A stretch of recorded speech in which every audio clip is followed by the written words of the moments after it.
अस्सलाम वालेकुम वरहमतुल्लाहि वबरकातुहू। मेरे भाइयों बहनों, बड़े बुज़ुर्गों, मेरे साथियों, सबसे पहले मैं अल्लाह का शुक्रिया अदा करता हूँ जिसने मुझे अल्हम्दुलिल्लाह सेहत और तंदुरुस्ती दी है। और आप लोगों की दुआओं ने, आप लोगों के प्यार ने मुझे अपनी तबीयत से यानी खुश किया है, मेरी तबीयत में खुशहाली दी है। आप सभी का मैं भी शुक्रिया अदा करता हूँ। और हमारे रिएक्शन टीवी वाले साहब का भी मैं शुक्रिया अदा करता हूँ जो हमारे इन बातों को अपने चैनलों के ज़रिए लोगों तक पेश करते हैं। उनका भी बहुत बहुत शुक्रिया। भाइयों बहनों, मैं नबी मोहम्मद औटी आपका एकदम गौटी वापस से आ गया हूँ फिर से, क्योंकि लोग कहते थे कि नबी मोहम्मद औटी फ़रार हो गया। अब आप मेरी आवाज़ सुनते भी होंगे, अब भी आवाज़ मेरी ख़राब है, लेकिन मैंने सोचा नहीं, वीडियो बनाते हैं। भाइयों बहनों,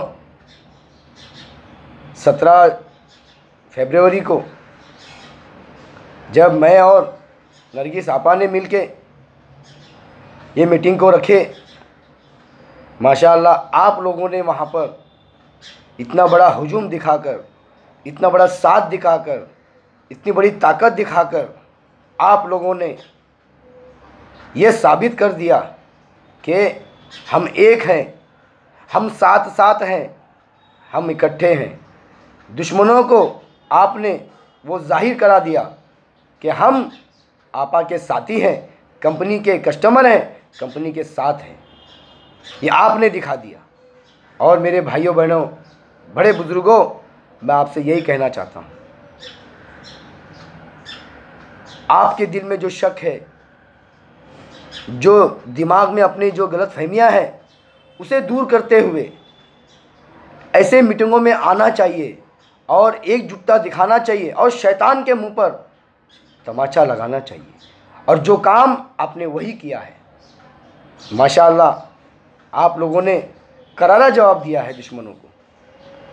ये हम दोनों ने, नरगिस आपा और मैं, नबी मोहम्मद औटी, हम दोनों ने मिलकर कई दिनों से सोच रहे थे और कुछ कैंसिल करने के भी लगे थे पीछे, मीटिंग को रद्द करने की भी बातें कर रहे थे, लेकिन अल्लाह के आगे कोई नहीं हुआ। अल्लाह के आगे किसी की ताकत नहीं चलती, तो वैसे ही हुआ। हमने एक्सपेक्ट किए थे 200, 300, 400, लेकिन अल्लाह की मर्ज़ी थी, आपका प्यार था, आपके दिल में जो जज्बा था, आपा के साथ में चलना था, तो वो आपने दिखाया। आपा की मोहब्बत ने आपको खींच लाया। मैं मानता हूँ उसमें कुछ एंटी लोग थे, उसमें कुछ कंप्लेंटर भी थे होंगे, कोई बात नहीं, वो भी हमारे साथी हैं, हमारे साथ में ही थे पहले, लेकिन हमें उनको भी लेके चलना है। मेरे भाइयों बहनों, आप लोगों ने जो मुजाहरा किया और ख़ामोशी से माशाअल्लाह और इतना इत्मीनान से, और आप लोगों ने साथ दिया, मैं मानता हूँ ये भी बात, इतने लोगों में शायद तकलीफ़ भी हुई, परेशानी भी हुई, ये मैं मानता हूँ। उसके लिए मैं सभी से माफ़ी चाहता हूँ कि कुछ लोगों को तकलीफ़ हुई, इसलिए मैं अपने बड़े बुज़ुर्ग भाई बहन से, सभी से माफ़ी चाहता हूँ। अब एक ऐसी न्यूज़ सुना मैंने, सुना तो कब पहले ही था, 20 तारीख को। मेरी आवाज़ ज़रा सा भारी पड़ रही थी, गले में दर्द होता था, इसलिए मैंने नहीं बनाया। माशाअल्लाह हैदराबाद में अब आप आए दिन देख रहे हैं नई नई खबरें आएगी, जहाँ पर आपा एकदम साफ और शफाफ क्लीन है, एक भी रद्दी भर भी उन पे ऊपर इल्ज़ाम नहीं, साबित नहीं हुआ। CCS पुलिस ने हार मान रही है। CCS पुलिस के हाथ कुछ भी नहीं लगा, लगा तो सिर्फ क्या लगा, कितने कारकुन हैं, कितने मुलाजमीन हैं, कितनी प्रॉपर्टी जायदाद है ये तो मालूम पड़ना ही है। लेकिन जो आप पॉन्जी का जो ढूंढ रहे हो, जो पॉन्जी जो चीज़ है वो उसे ढूंढ रहे हैं, पॉन्जी खिलौना जो ढूंढ रहे हैं वो खिलौना इनके हाथ नहीं लग रहा है, नहीं तो कहाँ से मिलेगा। अब इन्फोर्समेंट डिपार्टमेंट CCS ने इनके हाथ में दे दिया है। जब कोई थक जाता है तो चलो यार तुम भी थोड़ा काम कर लो, ये ऐसे खेल हो रहा है। मेरे भाइयों बहनों, आप लोगों को यहाँ समझना होगा, आप लोगों को यहाँ सोच समझ के चलना होगा कि सच क्या है, झूठ क्या है। आप देख रहे हैं अभी तक आपा के खिलाफ कोई चीज़ नहीं मिली, खाली इन्हें परेशान करने की एक साजिश है, इन्हें सताने की साजिश है। साथ साथ हम लोगों को, हम इन्वेस्टर भाइयों को, बहनों को, कस्टमरों को, जितने लोग जुड़े हुए हैं कंपनी से, उन्हें तकलीफ़ देने के लिए आपा के साथ साथ हमें तकलीफ़ देने को सोच रहे हैं और ये अपनी सियासत चमका रहे हैं। मेरे भाइयों बहनों, और कुछ नहीं है। सभी जानते हैं, लोग, पूरी दुनिया जानती है, आपा एकदम क्लियर है। आपा समाज की सेवा करने वाली औरत है, गरीब की मदद करने वाली औरत है। काश आज आपा बाहर होती। जितने शहीद हुए आज देश के जवान, 44 से 46, 46 या 44 जवान जो शहीद हुए, काश आज आपा बाहर होती तो शायद इन्हें मदद करती, इनके परिवार को मदद करती, इनके परिवार के बच्चों को मदद करती। आज क्या ये माजूस, ये शैतान क्या मदद करेगा इनके घर वालों को? क्या इनके घर पे इनकी मुसीबतों को देखने गया? इनसे पूछा, ये लोग जो शहीद हुए, जो जवान थे, वह हमारे लिए थे, हमारी रक्षा के लिए शहीद हुए थे। क्या आज ये शैतान ने कभी सोचा कि इनके घर भी जाके इनके हालात पूछूं? नहीं, कि वहाँ से कुछ नहीं मिलना है इसे तो ब्लैकमेल करना है लोगों को ब्लैकमेल करके अंदर करवाना है। इसका काम ही यही है, इसका यही काम है, ठगना लोगों को, परेशान करना लोगों को, इसका काम ही यही है। मेरे भाइयों बहनों, आज आपने देखा कुछ दिन पहले बम्बई एयरपोर्ट से जो काजी साहब हैं, ट्रैवल पॉइंट्स के मालिक हैं, वो बाहर से दुबई से आता है और एयरपोर्ट से अरेस्ट करवाता है। ये जुल्म के सिवा कुछ नहीं किया है। मैं कहता हूँ CID, CBI, CCS, सभी संस्थाओं से कहता हूँ, सरकारी संस्थाओं से, देश के प्रधानमंत्री साहब से कहता हूँ, नरेंद्र मोदी जी से, देश के गृह मंत्रालय से कहता हूँ, सर ये इंसान जो सभी को तकलीफ़ दे रहा है, हीरा गोल्ड कंपनी के साथ साथ 15 से 20 लाख लोगों को तकलीफ़ दे रहा है, ये शाहबाज खान जो तकलीफ़ दे रहा है, आए दिन बेकसूर लोगों पर परेशान कर रहा है और FIR की धमकी देता है। मैं कहता हूँ इस सरकार से, न्यायपालिका से, हमारी देश की सरकार के जो जिम्मेदार हैं उनसे कहता हूँ कि इसके ऊपर भी कार्रवाई की जाए और इसकी जांच की जाए। अभया प्लाजा कहाँ से पैसे कमा के लाया और ये इसका बिजनेस क्या है, इसके IT फाइल चेक करें, इसके जो प्रोफाइल सब कुछ चेक करें, ये करता क्या है, पैसे कहाँ से आते हैं, इसका बिजनेस क्या है, इसके काले धंधे क्या हैं, कौन से हैं। मैं कहता हूँ इसे जांच करना चाहिए। ये बेकसूर लोगों को, ये शरीफ लोगों को फंसाकर फुसलाकर उन्हें तफ्तीश में लगा देता है, उनके पीछे सरकार की टीम को लगा देता है, पुलिसों को लगा देता है, जेल में करवा देता है। आज इसकी चेकिंग कौन करेगा, इसकी तफ्तीश कौन करेगा?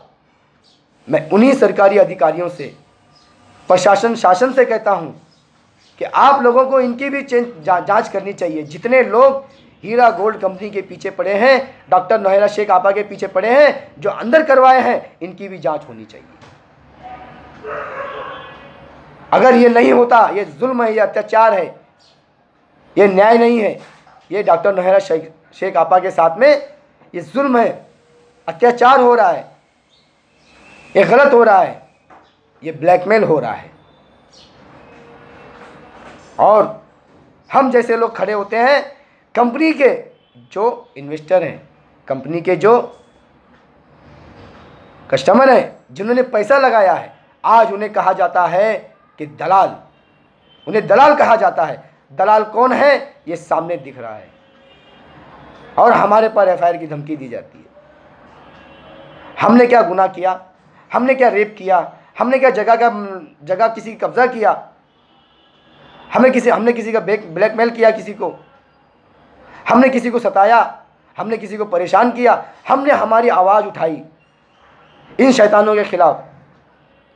मेरे भाइयों बहनों, आप लोगों को साथ में आना होगा और हैदराबाद के जितने भी लोग हैं सबको रोड पर निकलना होगा। मैं कहता हूं जितने भी बेचारे, जितने भी भाई हमारे, जितने भी लोग हैं जो एफआईआर किए हुए हैं, मैं कहता हूं वापस आ जाओ।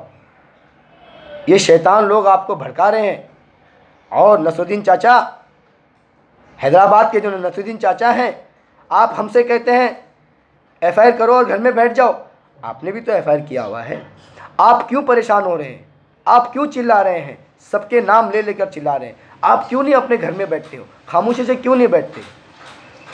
सबको सलाह देने से पहले अपनी सलाह खुद के लिए इस्तेमाल करना चाहिए आपको।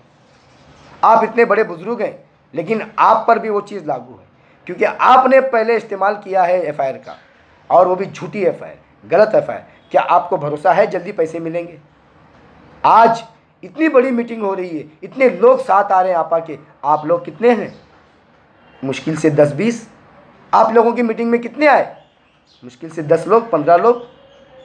आपकी ऑफिस की कुर्सियां खाली पड़ी है, और उस कुर्सी में जो बैठे थे जो लोग, वो भी बोगस थे। आज नबी मोहम्मद औटी आवाज़ लगा देता है, खुदा कसम कहता हूँ ग्राउंड भरने के भी टाइम नहीं लगेगा। मैं नहीं ग्राउंड भरने की बात करता हूँ, मैं हक की बात करता हूँ, सच की बात करता हूँ, सच्चाई की बात करता हूँ। मुझे ना स्टार लगाना है, ना मुझे नाम कमाना है, ना मुझे इज्जत कमाना है। अल्लाह का करम है, अल्लाह के पास इज़्ज़त बहुत है मेरी, अल्लाह के नज़र में मेरी इज़्ज़त बहुत है। इंसान तो वो है अगर कुछ मिलता है तो इज़्ज़त देता है, वरना इज़्ज़त नहीं देता। मैं ना फ़ोटो का शौकीन हूँ, ना वीडियो का शौकीन हूँ। मैं सिर्फ़ और सिर्फ लोगों की हमदर्दी, लोगों की परेशानी, लोगों का दर्द एक दूसरों के साथ बांटने के लिए मैं उसका बेचैन हूँ। मैं साथ देने के लिए बेचैन हूँ, सबके साथ चलने के लिए बेचैन हूँ। गलत के खिलाफ हूँ, सच्चाई के साथ हूँ। जो बोलूँगा मुंह पे बोलूँगा। मुझसे कहा जाता है फरार है। अरे मैं तो फरारी गाड़ी चला रहा हूँ, मैं तो फरारी गाड़ी चला रहा हूँ, फरार नहीं हूँ। ऐसे ऐसे करके ये लोग, बेशरम लोग, अपनी इज्जत को बाहर लाते हैं, अपनी घर की इज्जत को नीलाम करते हैं। जो अपनी इज्जत को नीलाम करता है वो तुम्हारे लिए क्या करेगा? वो तुम्हारे पैसे क्या दिलाएगा? मैं भी हूँ, मेरी बीवी भी घर में है। मैं मर जाऊँगा, मिट जाऊँगा, अपनी इज्जत को कभी चौराहे पर नहीं लाऊँगा, कभी नहीं लाऊँगा। ये मेरे ख़ानदान की इज्जत है, ये मेरे ख़ानदान का, मेरे घर की खूबसूरती है। मेरे घर की खूबसूरती को मैं कभी रोड पर बिछाऊंगा नहीं, रोड पर नीलाम नहीं करूंगा। मैं अपनी इज्जत को जितना छुपा के रखना चाहूँगा उतना छुपा के रखूँगा। मैं मर्द हूँ, मैं भी अपनी इज्जत छुपाऊँगा, लेकिन सच बोलूँगा, सच्चाई पर चलूँगा, और डरूँगा नहीं, रुकूँगा नहीं, झुकूँगा नहीं, डट के खड़ा रहूँगा। आज लोगों को कुछ नहीं मिलता तो अपनी इज्जत को दांव पे लगा देते हैं, अपनी घर की इज्जत को दांव पे लगा देते हैं। अरे बेवकूफ़, अरे मूर्ख, वहाँ तो सीसीटीवी, आज मुंबई में गली गली में सीसीटीवी है, मुंबई के चौराहे पे सीसीटीवी है, मुंबई के हर एक जगह में सोसाइटी में सीसीटीवी है। कैसे तूने लगा दिया? कैसे तूने अपनी बीवी के, अपने घर की इज्जत को नीलाम कर दिया? मुझे बड़ी शर्म आती है, बहुत शर्म आती है। तब तक तो ठीक था जब तक तू कुछ बोलता था मुझे, जब तक गलत गलत बातें बोलता था तब तक मैं ठीक समझता था, लेकिन अपनी इज्जत को नीलाम करना यानी अपना ईमान बेचना उसके बराबर है, अपना ज़मीर बेचना उसके बराबर है, अपनी माँ की इज्जत बेचना बराबर है, अपनी बेटी की इज्जत बेचना उसके बराबर है। मैं यही समझता हूँ। जो इंसान अल्लाह की कसम खाता है और धोखा देता है, जो अल्लाह को नहीं समझ सकता, वो अपनी घर की इज्जत को क्या समझेगा? वो अपनी घर की इज्जत को क्या संभालेगा?